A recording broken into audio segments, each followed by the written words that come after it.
मीराबाई के पत्र तो पढ़कर तुलसीदास क्यों रोने लगे? आखिरकार मीराबाई ने उस पत्र में क्या लिखा था? मीराबाई और गोस्वामी तुलसीदास जी तो भला कौन नहीं जानता, यह दोनों अपने समय के बहुत बड़े संत कवि थे। मीराबाई भगवान श्री कृष्ण की बहुत बड़ी भक्त थी, पर उनके ससुराल वाले उनको भगवान श्री कृष्ण की भक्ति करने से रोकते थे। मीराबाई तो हमेशा प्रताड़ना देते रहते थे। मीराबाई अपने ऊपर हो रहे इन अत्याचारों से काफी परेशान थी, फिर भी वह सभी बातों तो भूलकर हमेशा कृष्ण भक्ति में ही लगी रहती थी। जब एक बार मीराबाई को पता चला कि उनके महल के पास से ही श्री गोस्वामी तुलसीदास गुजर रहे हैं, तो उन्होंने श्री गोस्वामी तुलसीदास जी को एक पत्र लिखा। पत्र में मीराबाई तुलसीदास जी से प्रार्थना करते हुए अपनी पारिवारिक स्थिति का वर्णन करती है और अपने श्री कृष्ण के प्रति भक्ति तो बताती है, और उनका परिवार भगवान श्री कृष्ण के प्रति इस भक्ति तो अपना नहीं रहा है। वह आगे बताती है कि उन्होंने बचपन से ही भगवान श्री कृष्ण की भक्ति की है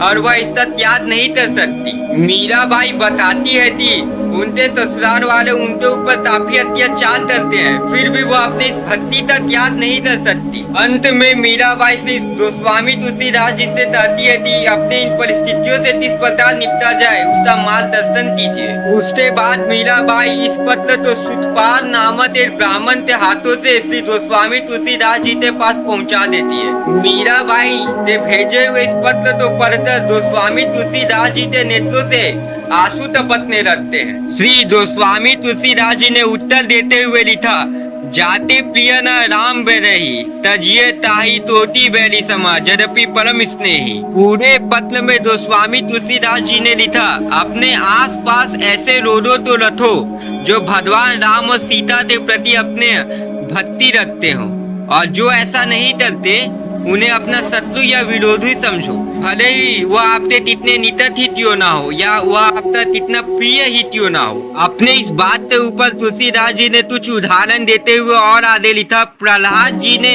अपने पिता हिरण्यकश्यप को छोड़ दिया, विभीषण जी ने अपने भाई रावण को छोड़ दिया, भरत जी ने अपनी माता तैतई तो छोड़ दिया, राजा बलि ने अपने गुरु शुक्राचार्य तो छोड़ दिया, और ब्रिजधाम की गोपियों ने अपने पतियों तो छोड़ दिया। शुरुआत में ये तसदायक लग सकते हैं, लेकिन अंततः इनसे उनके जीवन में सच्ची खुशियाँ आई। और आगे गोस्वामी तुलसीदास जी कहते हैं कि जो लोग सदाचारी और आदरणीय होते हैं वे सदैव भगवान श्री राम का आदर करते हैं, उनके साथ एक रिश्ता बनाए रखते हैं। हाथों में ऐसी औषधि लगाना उचित नहीं है जिससे अंधापन हो सकता है। इसलिए इस विषय में मेरी सलाह यही है कि उन लोगों की संगति में रहो जो श्री राम के प्रति तुम्हारे प्रेम तो बढ़ाते हैं, क्योंकि मैं हम जैसे लोग के लिए यही एकमात्र सच्चा कल्याणकारी मार्ग देखता हूँ। उसके बाद मीराबाई जैसे ही गोस्वामी तुलसीदास जी के लिखे हुए इस पत्र को पढ़ती है, वह उसी क्षण अपने